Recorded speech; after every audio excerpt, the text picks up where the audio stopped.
جل مجدہ کا ہم پر بے پناہ احسان ہے کہ اس نے ہمیں آقائے نامدار احمد مختار مدنی تاجدار دونوں جہاں دار حضرت محمد مصطفیٰ رسول خدا صلی اللہ تعالی علیہ وآلہ وسلم کی بابرکت امت میں پیدا فرمایا۔ سامعین کرام، گزشتہ کئی ہفتوں سے آپ حضرات زکوٰۃ کے بارے میں احادیث سنتے آ رہے ہیں اور ان حدیثوں کی حتی المقدور شرح بیان کی جاتی ہے۔ ہم کسی حدیث کی شرح کیا بیان کریں گے؟ ہمارے بزرگوں نے، اکابر نے، پرانے علماء نے جو شرح بیان کی ہے اس کو نقل کر دینا یہ ہمارا کام ہے۔ تو اس نقل کرنے کے موقع پر ان کی جو مقدس باتیں ہیں ان باتوں کے طفیل چند نئی باتیں ہمارے ذہن میں بھی آ جاتی ہیں، تو ان باتوں کو بھی آپ کے سامنے عرض کر دیا جاتا ہے۔ تو آج جو باب ہم پڑھ رہے ہیں وہ ایک نیا باب ہے۔ باب کا معنی ہے چیپٹر یا ایک سبق۔ باب ما یجب فیہ الزکوٰۃ، جن جن چیزوں میں زکوٰۃ واجب ہو جاتی ہے ان چیزوں کے بیان کا یہ سبق ہے یا باب ہے۔ کس چیز میں زکوٰۃ واجب ہوتی ہے؟ زکوٰۃ تو واجب ہوتی ہے، یہ حق ہے، کیونکہ اللہ تعالیٰ نے فرمایا وَآتُوا الزَّکَاةَ، اے مومنو زکوٰۃ دیا کرو۔ اور زکوٰۃ اتنی اہم چیز ہے کہ سرکار دو عالم صلی اللہ علیہ وسلم کے وصال کے بعد، حضور کے اس دنیا سے پردہ فرمانے کے بعد چند لوگوں نے زکوٰۃ دینے سے انکار کر دیا تو حضرت صدیق اکبر رضی اللہ تعالیٰ عنہ نے ان کے ساتھ جنگ کرنے کی تیاری کی۔ یعنی وہ لوگ بالکل ان کافروں کی طرح ہیں جو مرتد ہو گئے۔ مسلمان رہ کر جو کافر بن جاتا ہے وہ بدترین کافر ہے، اصلی کافر سے بھی بڑھ کر برا کافر ہے۔ جو پیدائشی کافر ہے وہ تو ہے کافر، مگر جو مسلمان رہ کر کافر بنتا ہے اسے کہتے ہیں مرتد۔ اور مرتد کے بارے میں فقہاء اور علماء کا قول ہے کہ المرتد اقبح کفرا من الکافر الاصلی، اصلی کافر سے زیادہ برا کفر ہے مرتد کا کفر۔ تو چلیے اس باب کے اندر جو حدیثیں آ رہی ہیں ان میں یہ الفصل الاول یعنی پہلی فصل یعنی پہلی تقسیم، ایک ہی باب میں کئی تقسیمات، کئی ڈویژنس آتے ہیں، تو یہ پہلی فصل ہے الفصل الاول۔ عن ابی سعید الخدری قال قال رسول اللہ صلی اللہ علیہ وسلم لیس فیما دون 5 اوسق من التمر صدقہ ولیس فیما دون 5 اواق من الورق صدقہ ولیس فیما دون 5 ذود من الابل صدقہ متفق علیہ۔ میں نے حصول برکت کے لیے حدیث کو عربی میں پڑھ لیا۔ اس حدیث کے راوی ہے ابو سعید خدری رضی اللہ تعالیٰ عن ابی سعید الخدری۔ وہ فرماتے ہیں کہ اللہ کے رسول صلی اللہ علیہ وسلم نے فرمایا 5 وسق سے کم اگر کھجور ہے تو اس میں زکوٰۃ واجب نہیں۔ 5 وسق، یہ وسق کیا ہے؟ یہ ایک پیمانہ ہے، ایک برتن ہے جس سے ناپا جاتا ہے۔ جیسے ہمارے پاس پڑی ہے، یہ ایک پڑی، 2 پڑی، اس کے لیے ہمارے پاس برتن ہوتا ہے۔ تو عرب میں ایک برتن تھا، تو 5 وسق ان کی مقدار کیا ہے؟ ان کی مقدار یہ بتائی گئی کہ وہو 60 صاعًا، وہ 60 صاع، ایک صاع جو ہے 4 مد ہے۔ مد کا مطلب دونوں ہاتھ ملا کر آپ کھجور اٹھائیں اس طرح، تو ایک مد ہے۔ ایسے 4 مل کر ایک صاع بنتا ہے، تو 6 اور 4 60 اور 4 240، یعنی اس طرح آپ اٹھا کر 240 مرتبہ ڈالیں گے تو کتنی مقدار کے کھجور آئیں گے؟ اتنے کھجور اگر آپ کے پاس ہیں تب آپ پر ان کھجوروں کی زکوٰۃ واجب ہوتی ہے۔ یعنی آپ کا باغ ہے، کھجوروں کا باغ ہے، پیداوار ہوتی ہے، تو اتنی مقدار میں اگر کھجور ہیں کسی کے پاس تو پھر وہ زکوٰۃ دے۔ اگر اس سے کم ہے تو زکوٰۃ دینے کی ضرورت نہیں ہے۔ یعنی 240 لبالب، دونوں ہاتھ بھر کر ہم لیتے ہیں، اس کو کہتے ہیں لبالب، تو 240 لبالب، 240 تو یہ کتنا ہوگا، کتنے گرام ہوگا؟ یعنی اس طریقے سے ہم کھجور اٹھائیں، پھر اس کو وزن کر لیں، تول کر دیکھیں کہ کتنے گرام ہوتا ہے، تو جتنا بھی گرام ہے اسے 240 سے آپ ضرب دے دیں، ملٹیپل کر لیں تو جو حساب آئے گا اتنی مقدار پر ہی زکوٰۃ فرض ہوتی ہے، اس سے کم میں زکوٰۃ فرض نہیں ہوتی۔ دیکھیے آج لوگ اکاؤنٹس، میتھمیٹکس، یہ سارے سبجیکٹ ڈیل کر رہے ہیں، مگر حضور سرکار دو عالم صلی اللہ علیہ وسلم 1400 برس پہلے کیسا بہترین کیلکولیشن بتا رہے ہیں، ایسا کہ اس زمانے میں بھی لوگ سمجھ سکتے تھے اور آج بھی لوگ سمجھ سکتے ہیں، کیونکہ سرکار دو عالم صلی اللہ علیہ وسلم کا پیش کیا گیا دین صرف اس زمانے کے لیے محدود نہیں تھا، قیامت تک جو لوگ پیدا ہوں گے ان تمام کے لیے سرکار دو عالم صلی اللہ علیہ وسلم کا دین ہے۔ اور حضور اکرم صلی اللہ علیہ وسلم کی تفہیم یعنی ایکسپلینیشن جو ہمارے حضور کا ہے، اتنا آسان ہے، اتنا پیارا ہے کہ ہر ایک سمجھ سکتا ہے۔ تو اس طریقے سے جب لوگوں نے دیکھا تو کسی کو کچھ بڑھ کر معلوم ہوا، کسی کو کچھ کم معلوم ہوا، تو اختلاف واقع ہو گئے، اختلاف واقع ہوا۔ تو یہ رہی بات کھجور کی، کھجور کو عربی میں کہتے ہیں تمر، تمر کی بات رہی۔ پھر اس کے بعد چاندی کی بات آ رہی، وَلَيْسَ فِي مَا دُونَ 5 أَوَاقٍ مِّنَ الْوَرِقِ صَدَقَةٌ، یعنی 5 اوقیہ سے کم اگر چاندی کسی کے پاس ہے تو اس پر زکوٰۃ فرض نہیں۔ 5 اوقیہ یہ جو ہے 200 درہم، جو آج کے حساب سے 612 گرام، 612 گرام چاندی اگر ہے تو اس میں سے زکوٰۃ فرض ہے۔ اگر اس سے کم ہے، صرف 500 گرام ہے یا 400 گرام ہے، تو ایسی صورت میں زکوٰۃ فرض نہیں ہوتی۔ ہمارے نبی کریم صلی اللہ علیہ وسلم مقدار بتا رہے ہیں، ایک نصاب ہوتا ہے، نصاب کا معنی کیا ہے؟ ایک لیول، اس لیول پر جب چیز پہنچ جاتی ہے تو زکوٰۃ فرض ہو جاتی ہے۔ اسی لیول کو شریعت کی زبان میں کہتے ہیں نصاب۔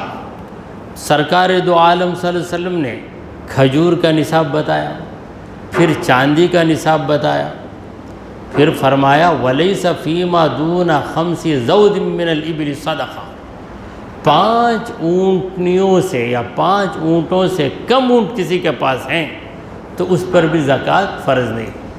کوئی 5 اونٹ اپنے پاس رکھتا ہے تو وہ زکوٰۃ دے، کیا زکوٰۃ دے گا؟ کیا ایک اونٹ نکال دے گا؟ ایسا نہیں ہے، 5 اونٹ کسی کے پاس ہیں تو وہ ایک بکری نکالیں بطور زکوٰۃ۔ یہ سب ایسے باریک مسائل ہیں کہ انہیں عام بیانات میں پیش نہیں کیا جاتا۔ اب ہمارے جو احباب ہیں یہ موسمی بیانات کے بڑے خواہش مند ہیں، ہنگامی بیانات، وہ بیانات بھی ضروری ہیں، مگر ان بیانات میں آپ کو وہی بات سمجھائی جائے گی جس کا تعلق اس موسم سے یا اس موقع سے 11ویں شریف کے بیانات آئے تو غوث الاعظم کے بارے میں آپ جانیں گے، بڑی اچھی بات ہے۔ جب میلاد کا موقع آئے گا تو رسول کریم صلی اللہ علیہ وسلم کی سیرت طیبہ جانیں گے، جو بہت ضروری ہے۔ مگر سرکار دو عالم صلی اللہ علیہ وسلم کی تعلیمات جو احادیث کے اندر ہیں، یہ ساری تعلیمات علماء کرام کو مدرسوں میں مل جاتی ہیں، کیونکہ مدرسے میں باقاعدہ سلیبس کے اندر یہ کتاب ہے، استاد پڑھاتے ہیں طلباء، مدرسے کے جو طلباء ہیں، طلباء کا معنی اسٹوڈنٹس، وہ پڑھتے ہیں۔ مگر عوام الناس تک وہ چیز پہنچتی نہیں۔ کئی لوگ تعجب کریں گے، کھجور میں بھی زکوٰۃ ہے کیا؟ اونٹ میں بھی زکوٰۃ ہے کیا؟ میں اونٹ پالتا ہوں، کوئی 50 اونٹ پالتا ہے عرب کے اندر، اسے پتہ ہی نہیں کہ اونٹ پر بھی زکوٰۃ واجب ہوتی ہے، تو وہ بیچارہ کیا کرے گا؟ کیونکہ علم کی طرف وہ بڑھا ہی نہیں۔ تو اسی لیے درس حدیث کی محفل قائم کی جاتی ہے، مگر اسے ایک بے ضروری یا دوسرے بیانوں کی طرح اس بیان کو بھی سمجھ کر اس میں کیا کہا جائے گا، جمعہ میں جو بیان ہوتا ہے ویسا ہی ایک بیان ہوگا، یہ سمجھ کے لوگ چلے جاتے ہیں۔ مگر جو لوگ ہمت کر کے بیٹھ جاتے ہیں، الحمدللہ انہیں ایسی ایسی چیزیں ملیں گی جو دوسرے بیانات میں نہیں مل سکتی۔ اور دیکھیے، ہر چیز کو برداشت کرنے کے لیے طاقت چاہیے۔ اب یہ علمی بیان ہے، مسائل، نصاب یاد رکھنا، 5 اونٹ ہوں تو زکوٰۃ فرض ہوتی ہے، اور 240 ہاتھ کھجور ہوں تو زکوٰۃ واجب ہوتی ہے، 612 گرام چاندی ہو تو زکوٰۃ واجب ہوتی ہے۔ یہ لوگ یہ چیزیں جو سنتے ہیں تو ذہن پہ بوجھ پڑتا ہے تو نکل 1-2-3 جوک ماریں گے، ہنسائیں گے، کوئی واقعہ بولیں گے تو وقت کیسا گزرتا معلوم نہیں۔ مولوی صاحب کیا بیان کرنے، ہنستے ہنستے پیٹ کچا ہو گیا، لیکن ملا کیا تم کو؟ علم کیا ملا؟ نہیں بھائی، 2 گھنٹے کرے، وقت گیا سچ معلوم نہیں۔ کیا بھائی بولے؟ اچھے اچھے جوکاں بولے، یعنی اچھے اچھے لطیفے بولے۔ اب یہ لطیفے سن کر، ہاں بیان کے دوران کبھی کبھی کوئی لطیفہ بول سکتے ہیں۔ دیکھیے، چٹنی جتنی رکھنا اتنی ہی رکھنا ہے۔ 1 پلیٹ بریانی کو 1 چمچہ چٹنی رکھنا، نہیں 1 پلیٹ چمچہ رکھ کر بریانی، 1 پلیٹ چٹنی رکھ کر بریانی 1 چمچہ رکھیں گے تو کیسا؟ ویسا پورا بیان ہنساتے ہنساتے اس میں 1 یا 2 بات دین کی بتا دی ہے، تو پھر اس سے کیا فائدہ ہے؟ اصل مقصد فوت ہو جاتا ہے۔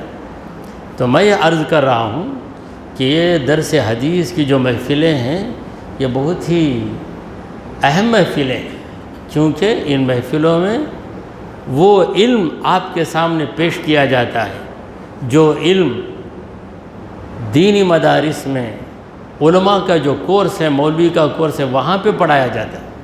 فرق اتنا ہے کہ آپ عربی زبان سے واقف نہیں، آپ کو اردو میں بتایا جاتا ہے۔ مدرسوں کے طلباء کو عربی زبان سکھا دی جاتی ہے، عربی زبان سکھانے کے بعد ان کو یہ حدیثیں سمجھائی جاتی ہیں، اتنا ہی فرق۔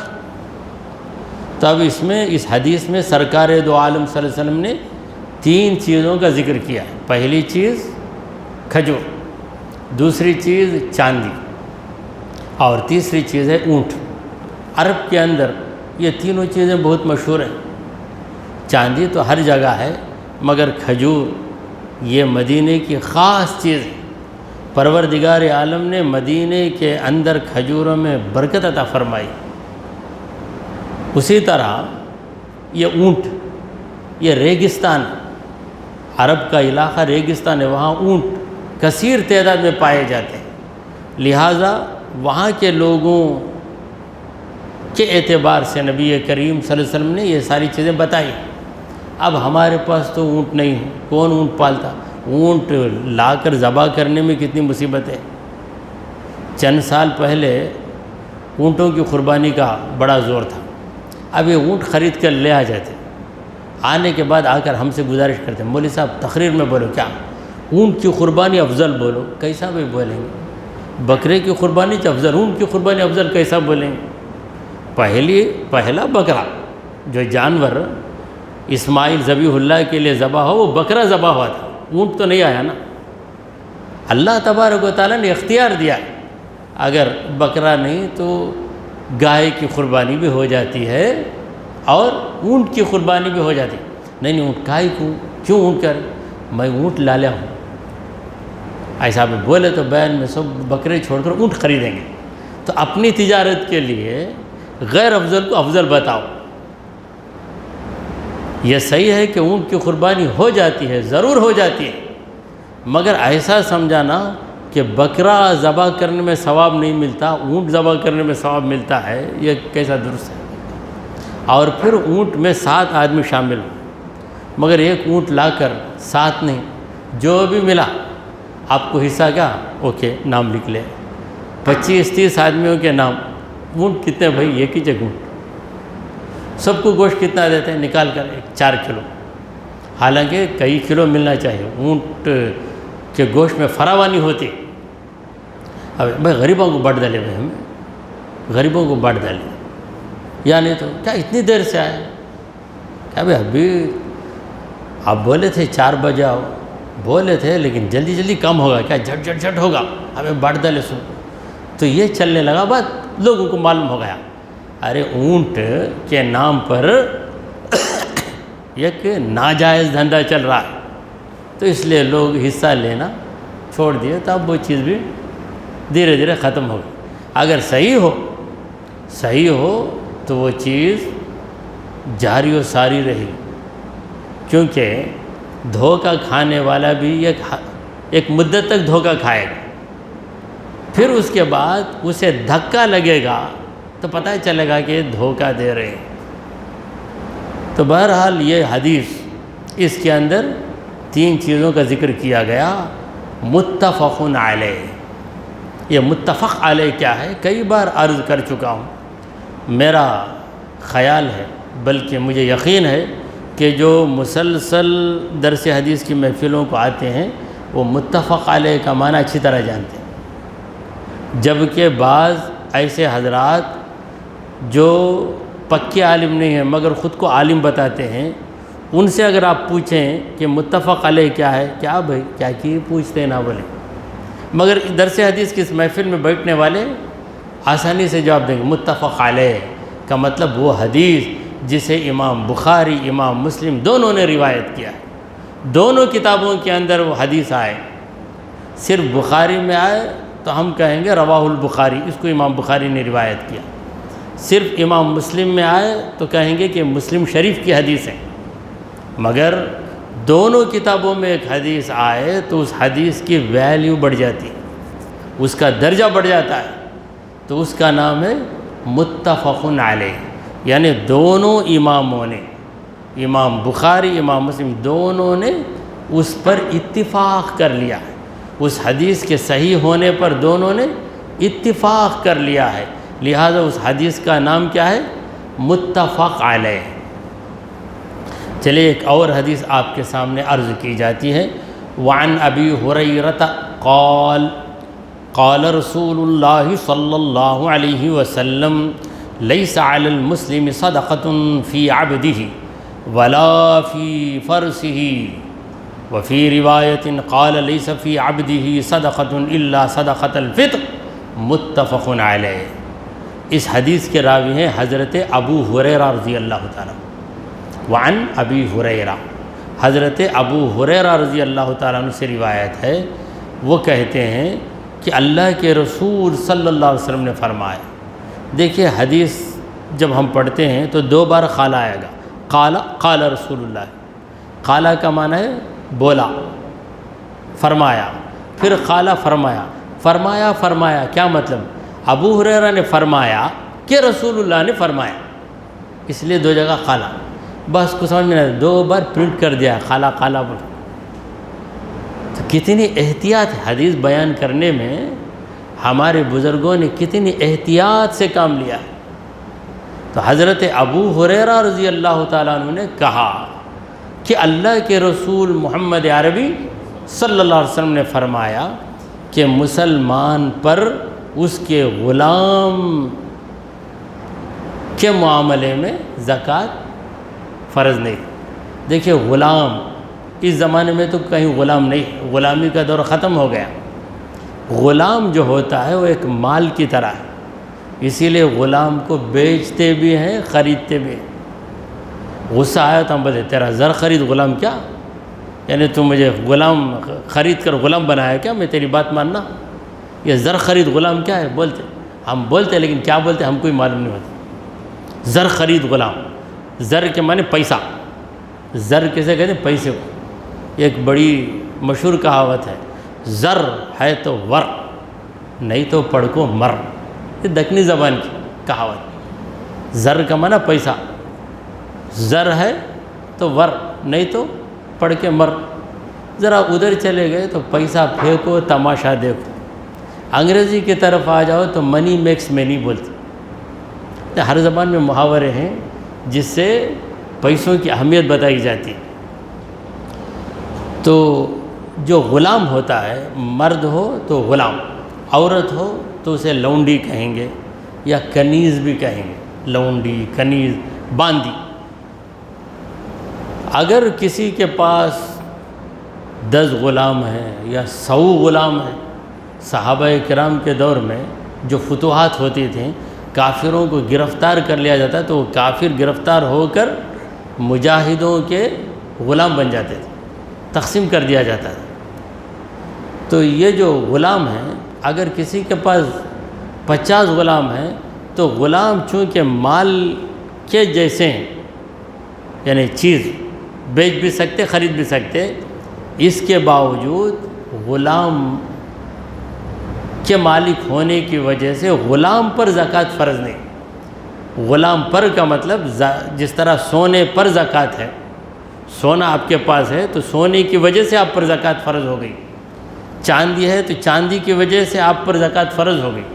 آپ کسی چیز کی تجارت کرتے ہیں، مال تجارت یعنی اسٹاک، اس پر آپ، اس کے وجہ سے آپ پر زکوٰۃ فرض ہو گئی۔ تو کئی غلام کے آپ مالک ہیں، تب بھی آپ پر غلام کی وجہ سے زکوٰۃ، ایسا نہیں کہ 40 غلام ہیں تو یہ غلام کو زکوٰۃ کے سلسلے میں نکال کر کسی غریب کے حوالے کر دو، ایسا نہیں۔ تو وہ غلامی کا دور نہیں ہے، اس لیے مسئلہ بتانے کی ضرورت نہیں پڑتی، کوئی بتاتے بھی نہیں۔ مگر وہ چیز ہی ہمیں پتہ نہ چلے کہ سرکار دو عالم صلی اللہ علیہ وسلم کے دور میں غلام تھے، تو غلام کو آزاد کرنے میں بہت بڑا ثواب ہے، غلام کو آزاد کرنے میں بڑا ثواب ہے۔ اور کئی جرائم، کئی غلطیاں ایسی ہیں جن کا کفارہ غلام کو آزاد کرنا ہے۔ قسم کھا کے توڑ دیا تو اس کا کفارہ کیا ہے؟ یہ غلام آزاد کرنا۔ اسی طرح زہار ہے، زہار کیا ہے بہت سے لوگوں کو نہیں معلوم۔ کیا ہے زہار؟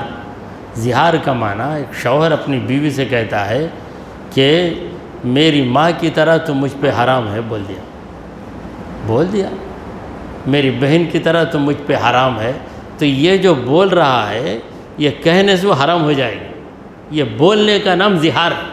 ایسا کوئی کر دیا تو اسے کفارہ دینا چاہیے۔ کفارہ کیا ہے؟ غلام آزاد کرنا۔ تو یہ زہار کے بارے میں قد سمع اللہ قول التی تجادلک فی زوجہا، اس میں والذین یظاہرون من نسائہم، جو لوگ اپنی بیویوں سے زہار کرتے ہیں، ثم یعودون لما قالوا فتحریر رقبۃ مومنہ، پھر اس کے بعد انہیں افسوس ہوتا ہے کہ ہم نے ایسا کیوں کہا۔ یعنی طلاق کی قسموں میں ایک قسم ہے زہار بھی۔ اگر زہار کر کے ایک مدت گزر گئی 4 مہینے تو طلاق واقع ہو جاتی ہے۔ یہ سب مسائل ہیں، ہم کہاں جانیں گے؟ جمعہ کے بیان میں بول سکتے کیا؟ نہیں۔ اگر بولیں گے بھی تو کیا بے ضروری بات ہم بول لے کر کھڑے ہیں، امام صاحب بولیں گے۔ اور ایسا بھی ہے کہ اکثر اماموں کو چونکہ ان کا پریپریشن ہی ویسا ہوتا، ایک ٹاپک پر ایک حدیث، ایک لطیفہ، ایک قصہ بولنا، تو جس طرح ناشتے کے لیے اڈلی ہونا، چٹنی ہونا، سامبر ہونا، اس طرح سیٹنگ کر لیتے، اس طرح سیٹنگ کر کے بیان کرتے، ختم ہو جاتے۔ تب یہاں پر وہ سیٹنگ نہیں ہے، جو ہے وہ سنانا۔ تو زہار کیا ہے، یہ نام ہی نہیں سنا۔ اسی طرح ایلا، ایلا یہ بھی ایک چیز ہے، نام تک نہیں سنا ہو، ایلا کیا ہے۔ وَلِلَّذِينَ يُولُونَ مِن نِّسَائِهِمْ تَرَبُّصُ أَرْبَعَةِ أَشْهُرٍ، یولون قرآن ہی میں کئی بار ان آیتوں کو ہم پڑھتے ہیں، مگر کیا ہے ایلا؟ قسم کھا لیتا، ایک شوہر قسم کھاتا ہے کہ قسم خدا کی میں تجھ سے قریب نہیں ہوتا، بول دیا بیوی سے، تو اس قسم کا نام ہے ایلا، اس کا بھی کفارہ ہے۔ تو چلیے یہ باتیں ضمن میں آ گئیں، یعنی میں عرض کرنا چاہتا تھا کہ اس محفل میں آپ کو نئی باتیں تو پرانی ہیں، ہم لوگ ان باتوں سے اتنے دور ہو گئے ہیں کہ وہ باتیں نئی ہو گئیں۔ مثلا کوئی پرانا آدمی ہے، اسے دیکھ کر 25 سال ہو گئے، 25 سال کے بعد وہ پرانا آدمی آیا تو اس کا چہرہ آپ کو نیا لگے گا، حالانکہ ہے پرانا آدمی، چہرہ نیا لگتا آپ کو۔ اسی طرح یہ باتیں پوری پرانی ہیں، قرآن میں ہیں یہ باتیں، قرآن سے پرانی کتاب کون سی کتاب ہے؟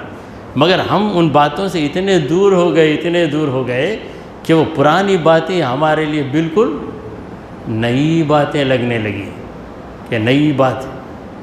تو اسی لیے میں عرض کر رہا ہوں کہ آپ کو موقع ملتا ہے تو اسے دوسرے بیانوں کی محفلوں کی طرح مت سمجھیے، بلکہ اس میں آپ کو وہ چیز ملتی ہے جو آپ کو مسجدوں میں نہیں مدرسوں میں دی جاتی ہے، وہ بھی خاص طبقے کے لیے۔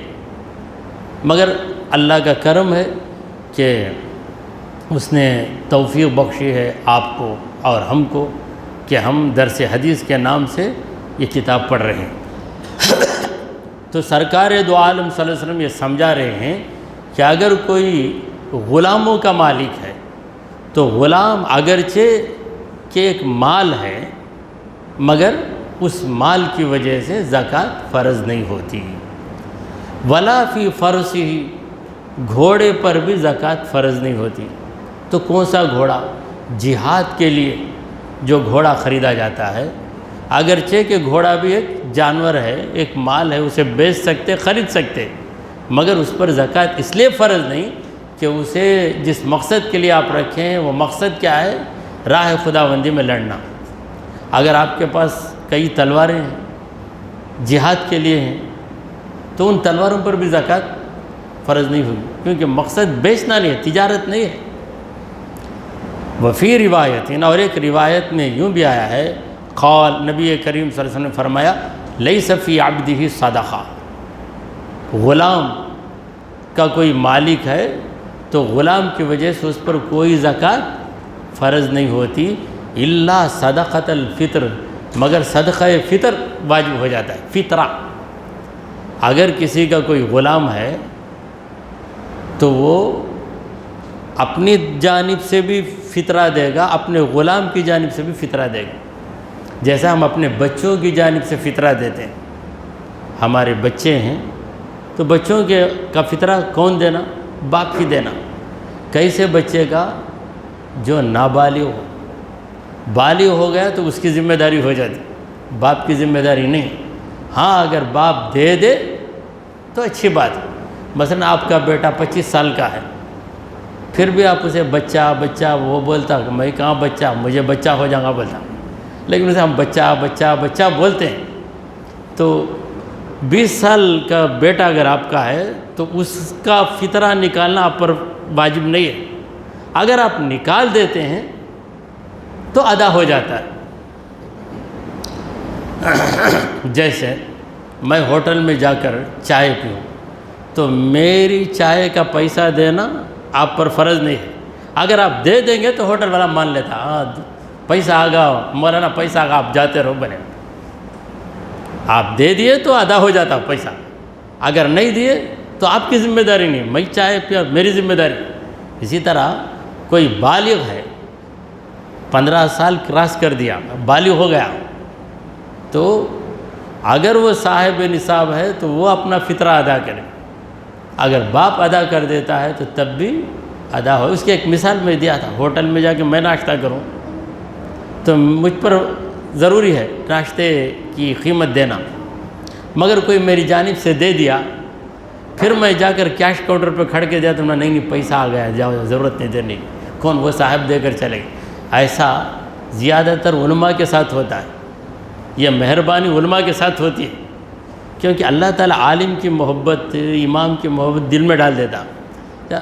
یہ جا کر کھاتے معلوم ہی نہیں ہوتا، کھا کر نکلے تو کیش کاؤنٹر پر نہیں دیا، کون دیے؟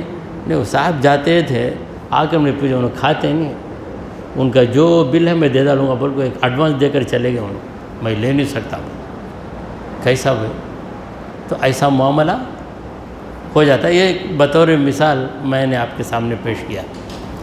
تو غلام کی جانب سے بھی فطرہ ادا کرنا ضروری ہے۔ غلام بالغ بھی ہو گیا، 25 سال کا غلام ہے، اس کی جانب سے بھی فطرہ دینا آپ کے لیے ضروری ہے۔ یہ حدیث کہاں ہے؟ متفق علیہ، یہ حدیث بھی متفق علیہ ہے، یعنی صحیح بخاری صحیح مسلم دونوں کتابوں میں ہے۔ دعا کیجئے کہ پروردگارا ہم نے جو کچھ کہا اور سنا اسے قبول فرما لے۔ اے اللہ ہمارے گناہوں کو معاف فرما، ہماری خطاؤں کو درگزر کر دے۔ اے رب کریم ہم پر تیری خاص رحمت نازل فرما۔ اے اللہ ہمیں سیدھے راستے پر چلا، تیرے انبیاء تیرے اولیاء کے راستے پر چلا۔ اے رب کریم ہمارا خاتمہ ایمان کی حالت پہ فرما۔ وصلی اللہ تعالی علی خیر خلقہ سیدنا و مولانا محمد وعلی آلہ و اصحابہ اجمعین۔